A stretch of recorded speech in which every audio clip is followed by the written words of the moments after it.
వేడి వేడిగా టీ కానీ కాఫీ కానీ కప్పులో వేసి ఎవరైనా తాగుతుంటే పిల్లలు అది చూస్తే నాకివ్వు నాకివ్వు అని ఏడుస్తూ ఉంటారు. కానీ వాళ్ళకి టీ కాఫీ ఇవ్వకూడదు. అందుకని చెప్పి మంచిది వాళ్ళ ఆరోగ్యానికి ఏంటి మంచిది అని చెప్పి నేను చాలా రోజులుగా తెలుసుకున్నాను. ఒకటి ఏంటంటే హాట్ చాక్లెట్ చాలా రోజులు బట్టి నేను ఇవ్వడం స్టార్ట్ చేశాను. ఇందులో పాలు బాగా కాస్తున్న పాలలో కోకో పౌడర్ వేయాలి.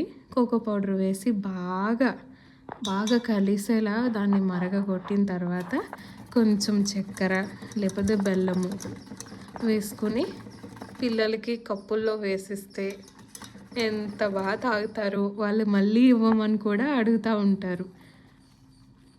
ఈ హాట్ చాక్లెట్ వల్ల ఆరోగ్యకరమైన విషయాలు కూడా నేను తెలుసుకున్నాను.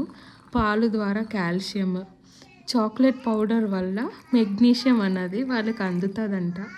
అందుకని ఇంకేముంది, ఇంకా ప్రతిసారి నేను ఇవ్వడం స్టార్ట్ చేశాను. మీరు కూడా ఇది ట్రై చేసి చూడండి. Thank you.